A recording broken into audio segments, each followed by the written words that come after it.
Boa tarde a todos. Agradeço o convite da comissão organizadora para participar desse primeiro encontro de Coleóptera, para falar de um assunto que eu acho tão legal e importante. E também me sinto honrado em poder debater um pouco com essas grandes pesquisadoras, que eu admiro muito. E vou me apresentar rapidinho, eu sou o Gabriel Biffe, sou atualmente pós-doutorando do Museu de Zoologia da USP, onde venho trabalhando há pouco mais de 10 anos, principalmente com sistemática de Cantharidge, usando dados de imaturos e de adultos. Fui convidado para falar nesse debate sobre os imaturos de Coleóptera. Existe uma grande quantidade de tópicos muito importantes que poderiam ser abordados aqui, como ciclo de vida e metamorfose, ecologia, fisiologia, história natural, manejo de pragas, aspectos médico-sanitários, entomologia forense. Enfim, daria para fazer um encontro de imaturos de Coleóptera e ainda assim não daríamos conta de falar tudo o que importa e nos interessa. Vou falar um pouco sobre a morfologia e a importância dos caracteres dos imaturos para a sistemática e taxonomia em Coleóptera. Vou falar sobre exemplos de importância em geral, alguns mais, outros menos conhecidos. Em seguida, vou apresentar exemplos da família Cantharidge, que é o grupo de minha especialidade. Muitos dos exemplos e argumentos que vou usar podem ser aplicados a outros imaturos de outros grupos de insetos, mas vou me ater aos Coleóptera porque esse é o grupo que mais nos interessa. Primeiro, por imaturos, entendemos os estágios de vida de um inseto não adulto, ou seja, o ovo, as larvas, que podem ter número variável de instares, e a pupa. Por uma limitação de tempo, vou falar mais nos dados de larvas por serem os mais bem conhecidos dos imaturos, mas ovos e pupas são igualmente importantes para a taxonomia e sistemática dos besouros e nós vamos ver o porquê. Dados sobre imaturos e ciclo de vida dos insetos são usados desde os primórdios das classificações dos insetos. Existem trabalhos antigos muito importantes sobre metamorfose, morfologia e fisiologia de imaturos. Eu não vou falar sobre histórico de estudos dos imaturos pré-classificação linneana. Vou pular direto para uma que considero a mais importante. Uma das primeiras classificações, se não a primeira classificação de ordens dos insetos, é a de André Latreille, de 1830. Antes da classificação de Latreille, as ordens eram conhecidas como agrupamentos isolados, independentes uns dos outros. Uma das características mais importantes na classificação do Latreille foi o reconhecimento de grupos de ordens de insetos que passavam por um processo de metamorfose. Algumas ordens de insetos estavam separados entre os que passavam por metamorfose completa, metamorfose incompleta ou não passavam por metamorfose. Essa observação e separação são tão importantes que o grupo formado por holometábulos foi confirmado por praticamente todos os trabalhos sistemáticos posteriores. Em Coleóptera, os caracteres dos imaturos são descritos há muito tempo, mas nem sempre com fins taxonômicos ou sistemáticos. No início, a morfologia era usada principalmente em trabalhos descritivos e de desenvolvimento. Só mais tarde passou a ser usado na sistemática. Roy Crowson foi um dos autores que buscaram incorporar os dados sobre imaturos nas classificações de Coleóptera e apontou semelhanças e diferenças entre larvas que indicavam relações entre as subordens, como, por exemplo, a redução do número de segmentos das pernas em algumas larvas. Várias séries e superfamílias também foram sustentadas por caracteres larvais, como os Cantaroidea, atualmente incluído dentro dos Elateroidea. Algumas das propostas do Crowson se mantêm até hoje e são a base da classificação moderna de Coleóptera. Outro exemplo muito importante é o trabalho de Bowen e Craighead, de 1931. Nele, os autores apresentam um esquema filogenético das subordens e séries baseados exclusivamente em caracteres larvais. Até então, os dados dos imaturos eram usados quando muito para refinar as classificações, que eram baseadas apenas em caracteres dos adultos. Esse trabalho fundamentou diversas discussões filogenéticas e alguns desses agrupamentos propostos com bases em larva são aceitos até hoje e corroborados por dados de adultos e moleculares.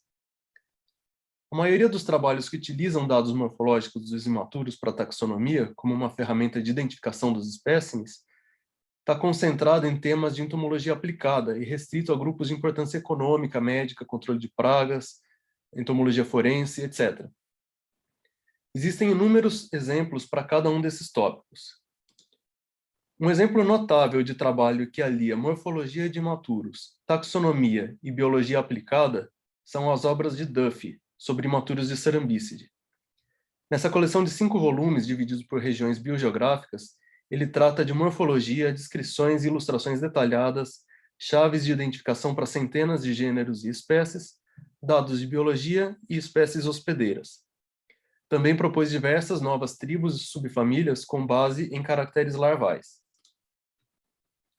São inúmeros os trabalhos que usam parcialmente ou exclusivamente caracteres de imaturos de besouros na taxonomia, classificação e em hipóteses filogenéticas. Os estágios imaturos podem fornecer informações úteis nas análises filogenéticas.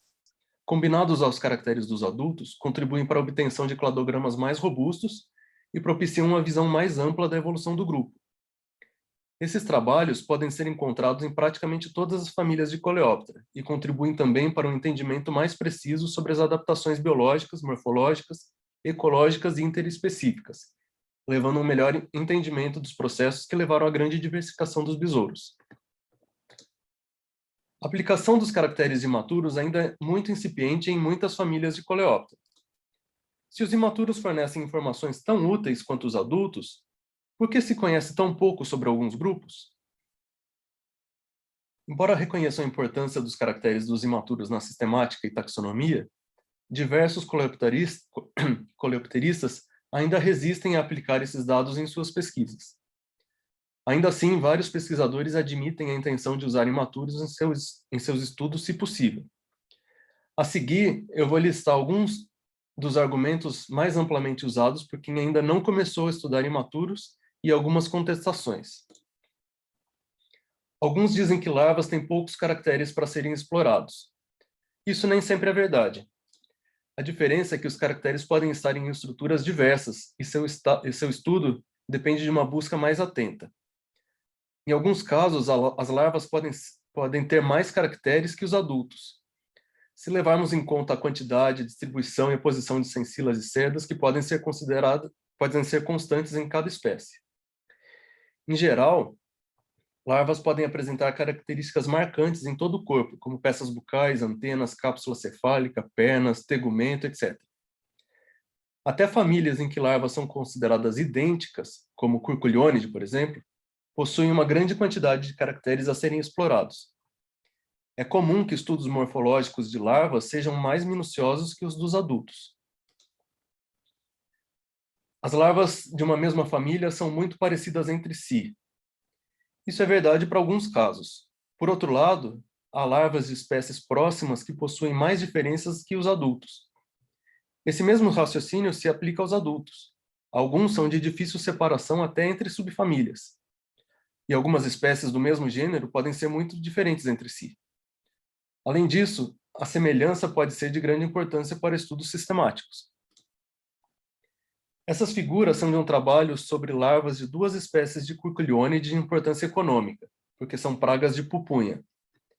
A identificação correta das espécies é fundamental para a implementação de estratégias de manejo da praga. No trabalho são apresentadas diversas características que possibilitam a distinção das espécies em cada instar larval. Alguns dizem que os caracteres das larvas são de difícil observação.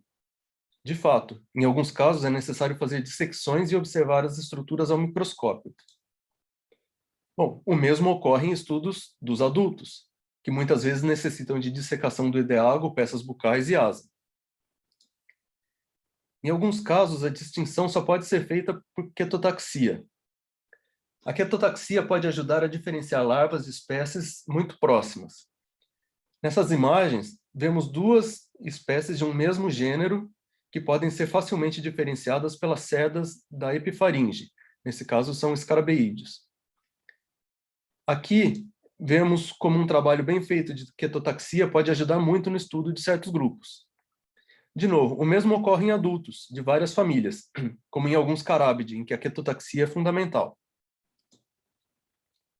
Para alguns, é difícil associar os imaturos aos adultos. Além disso, toda a taxonomia é baseada em adultos, então fica difícil nomear um imaturo.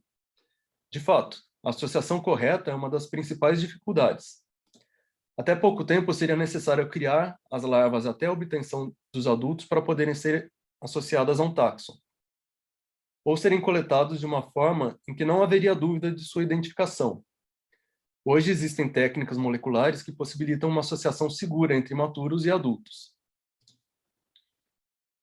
Eu gostaria agora de mostrar alguns exemplos na família Cantharidie, para mostrar que, mesmo com poucos dados disponíveis sobre os imaturos, é possível fazer estudos e encontrar resultados importantes. Cantharidie é uma família cosmopolita com cerca de 6.000 espécies. Dessas cerca de 6.000 espécies, até o momento, só 43 espécies têm imaturos conhecidos e descritos, o que representa uma quantidade ínfima da diversidade da família. Outras 18 espécies estão sendo descritas no momento por mim e alguns colegas. A maior parte dessas espécies descritas é da Europa e do Brasil. Na Europa, que é a região mais bem estudada, tanto para imaturos quanto para adultos, existem chaves de identificação de larvas para alguns gêneros e grupos de espécies ou de determinadas regiões, que funcionam muito bem. E para alguns grupos é possível identificar até as espécies de diferentes instares larvais. No Brasil, são conhecidos os imaturos principalmente de uma subfamília chamada Cauliognatini, descritos em trabalhos que fiz com as professoras Sônia Casari e Simone Rosa.